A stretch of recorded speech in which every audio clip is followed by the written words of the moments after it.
പ്രിയപ്പെട്ടവരെ, അവർക്ക് മേഘസ്തംഭവും രാത്രി അഗ്നിസ്തംഭവും എല്ലാം കൊടുത്തിട്ടും അവർ പിറുപിറുത്തു. അവർ ദൈവത്തെ മറന്നു. അവർ ദൈവത്തിനെതിരായി സംസാരിക്കാൻ തുടങ്ങി.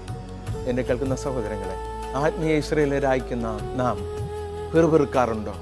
അഹങ്കരിക്കാറുണ്ടോ? ദൈവത്തെ മറന്നു പോകാറുണ്ടോ? ആ സ്നേഹത്തിൽ നിന്നും മാറിപ്പോകാറുണ്ടോ?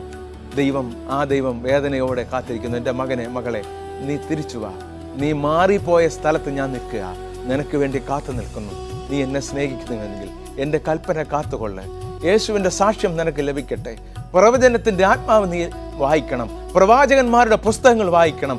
യേശുവിൻ്റെ തിരുവെഴുത്തുകൾ വായിക്കണം. സുവിശേഷങ്ങൾ വായിക്കണം. പ്രാർത്ഥിക്കണം, ഉപവസിക്കണം. യേശുവിൻ്റെ വലിയ കരങ്ങളിൽ പിടിച്ചുകൊണ്ടുള്ള യാത്രയായിരിക്കട്ടെ ആ സിയോനിലേക്കുള്ള യാത്ര.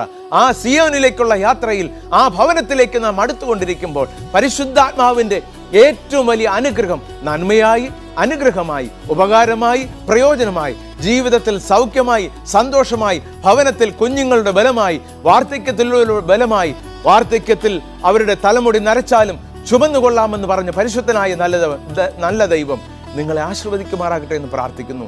ദൈവത്തെ നമുക്ക് സ്നേഹിക്കാം. അവൻ്റെ കൽപ്പനകൾ നമുക്ക് ഓടാം. സങ്കീർത്തനക്കാരനായ ദാവീദ് പറയുന്നു, അവൻ്റെ കൽപ്പനയുടെ ബലത്താൽ ഞാൻ മതിൽ ചാടിക്കടക്കും. അതായത് മതിൽ കയറി ചാടുമെന്നല്ല, മതിലെന്ന് പറഞ്ഞാൽ തടസ്സങ്ങളെ ചാടിക്കടക്കും.